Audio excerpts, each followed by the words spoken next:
Dalam sidang di Pengadilan Negeri Jakarta Pusat pada 31 Oktober tahun 2024, Zainal Arifin, ahli waris surat Girik C329, mengonfirmasi keaslian surat yang diberikan kepada Gunawan Muhammad alias Yayang, mantan perali nasional. Mengonfirmasi keaslian surat yang diberikan kepada Gunawan Muhammad alias Yayang, mantan perali nasional. Zainal menjelaskan bahwa surat Girik tersebut merupakan milik kakek buyutnya, Ali, yang diserahkan kepada Gunawan untuk diurus dan dijual. Ia menegaskan, Gunawan hanya sebagai kuasa jual. Zainal juga menyebutkan bahwa keluarganya telah menerima uang muka 300 juta rupiah dari transaksi, di mana ia mendapatkan bagian 50 juta rupiah. Di sisi lain, kuasa hukum Gunawan mempertanyakan proses penahanan kliennya terkait kesalahan tanggal pelepasan gelang detektor. Sidang akan dilanjutkan untuk menggali lebih dalam mengenai keaslian dokumen ini. Terkait permasalahan ini, ya kan, saya juga sebagai ahli waris dan keluarga kaget mendengarnya. Dikarenakan sampai adanya pemasangan alat detektor segala gitu kan. Kita itu sampai kaget dan akhirnya mau memberikan kesaksian gitu Pak. Pada waktu itu, sore hari, orang tua saya nelpon almarhum. Nal, ntar lu ambil surat, serahin ke teman gua tuh. Yang akan gua kirim, kasih ke beliau, ntar biar dianterin bareng-bareng ke sana ke pengurus seperti itu. Jadi kalau umpamanya ada laporan pemalsuan segala macam itu, ya kayaknya itu nggak mungkin Pak, nggak mungkin. Pemeriksaan saksi dari kita tuh saksi Adecat, yaitu dari mewakili saksi Pak Gunawan sebagai yang dihadirkan tadi dalam persidangan. Artinya Pak Zainal sudah menerangkan semua bahwasanya keberadaan Pak Gunawan itu hanya sebagai di dalam permasalahan tanah ini hanya sebagai sebatas kuasa jual, ya, artinya bukan sebagai kuasa hukum.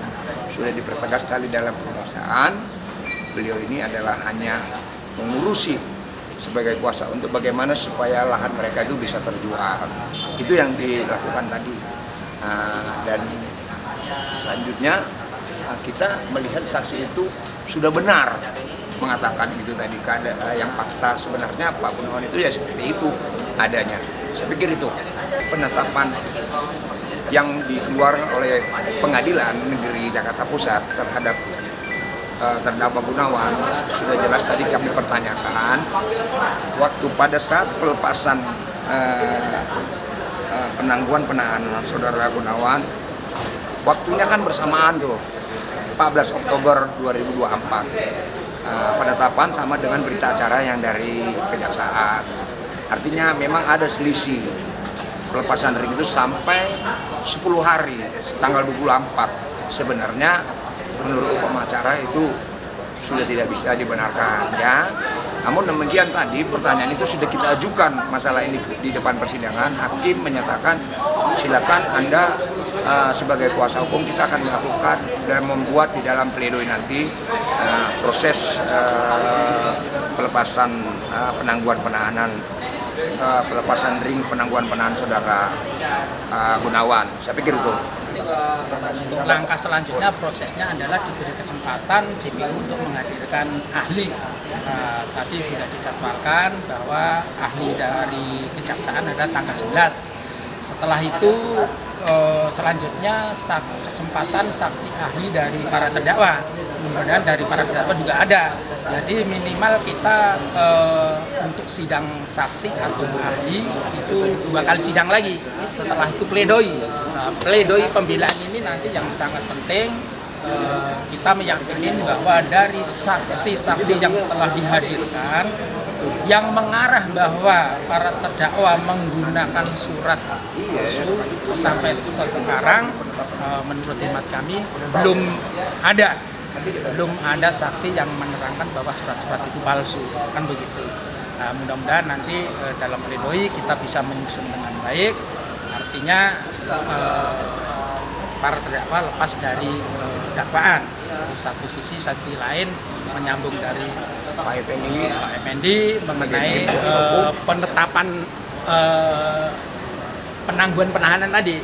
Ya memang Pengadilan Negeri sudah mengeluarkan penangguhan penahanan untuk para terdakwa tanggal 14 Oktober dan telah dilaksanakan oleh kejaksaan juga tanggal 14 Oktober.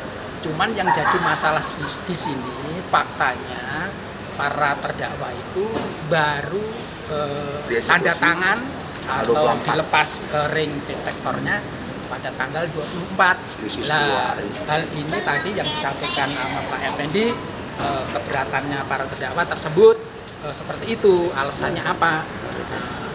Tadi jaksa menerangkan hanya masalah teknis kan begitu. Nah, cuman hakim pun juga menyarankan karena ada keberatan itu silakan nanti dimasukkan ke pledoi pembelaan. Saya kira itu.